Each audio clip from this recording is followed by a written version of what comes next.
Hello, class. Good morning. Hope everyone is having a wonderful day. The topic I wanted to bring up to you guys and expose a little bit about is in regards to COVID. Why I chose COVID is because we all have been impacted or affected in any way with COVID, no matter financially, psychologically, with the loss, or, in general, we've been affected no matter how, wherever we go. So, according to the CDC, which is Center for Disease Control, COVID impacted each and every life, not considering race or gender.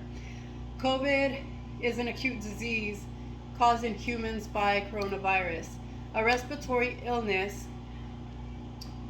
caused by an infection with coronavirus, which mainly is characterized by symptoms such as fever, cough, and symptoms can actually progress to severe and in some cases be fatal. Also, in some other instances, the symptoms can become non-symptomatic. With non-symptomatics, I mean show no symptoms whatsoever. COVID was originally identified in China in 2019 and became a pandemic globally in 2020. I'm pretty sure you know a friend or yourself or a relative who once was affected by COVID in the past or currently today, because COVID still goes around throughout the world till today. Um, the I have been personally affected by COVID twice already, and the first time I encountered to be positive for COVID, it was non-symptomatic. The only symptoms I actually had was this intense, severe headache that would never go away, and also achiness in my bones. To be specific, I felt my bones were about to, they were so brittle that they were about to break any minute now. The second time I actually was symptomatic, and I had the common symptoms of a cold, but a strong cold. And I remember worrying about not passing it on to my son or my husband because, as we all know, COVID can be contagious. I am currently in the nursing field and I focus in infection control. One of these areas correlates to COVID and outbreaks, protocols, preventions, and precautions to take in consideration for an outbreak not to become an outbreak. Um, one of my, sorry about that. One of my first reasons why I wanted to talk about COVID was because in many cases, and according to statistics, COVID was affected by deaths. Globally confirmed throughout the whole world, there was over 700 million confirmed cases. And between those confirmed cases, almost 7 million were deaths. What also caught my attention was that if you were to combine, I will give you a brief example. If you were to combine the deaths of the Vietnam War and the World War, that equals out to the same amount of people, or give or take, the amount of people that were affected. Another of my reasons that I wanted to bring up was financial crisis. And only in the first 2 months, through doing my research, only in the first 2 months, an approximate of 14% of Americans, only Americans, this is not worldwide anymore, this is only in America,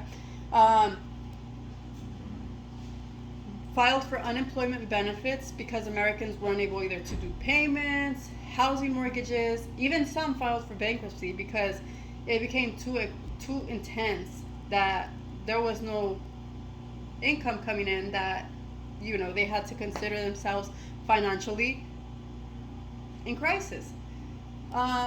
There was also, all of that is due to the loss of jobs, but not including the government helped with government checks, and they helped some people with shelter, and at times they provided food for those in need.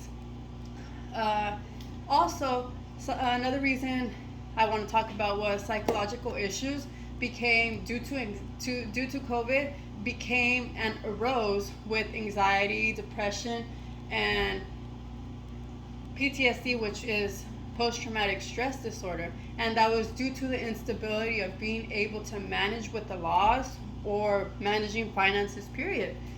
As I said, it affected each and everyone. I include myself because I actually lost my job at that time.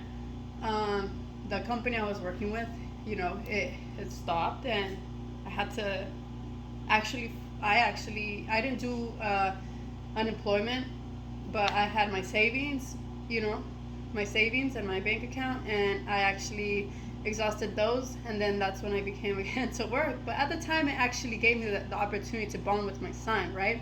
Because he was a newborn at that time. And so, coming back to the topic, I do want to tell you and let you know, you may be aware already, but some of the symptoms to look out for can be either having chills, shortness of breath, fever. What else is it? Well, it's so many symptoms, but as I said, like, just look out for common symptoms. It doesn't mean that you have to have these 10 symptoms uh, in order to have COVID. No, it could be a common fever, or just body achy, the taste of smell, congestion, runny nose, Um, when you seek when to seek medical treatment is when you think you're either positive for COVID, or when you have common symptoms for COVID. Don't forget, we also have the PCR testing, which we all know as rapid testing. Those rapid testings give you like an automatic yes or no in that instant moment when you take your test, and it tells you if you're either positive for COVID or negative for COVID. Um, when in doubt, take a test. That's all I can say. And I hope I gave you guys sufficient information. Some of you guys were probably already aware of it. But then also, if not, intake anything and all the information you like, right? And something I like to say is, don't forget, anywhere you go, knowledge is power. The more knowledge you have, the more power you have. Thank you and have a great day.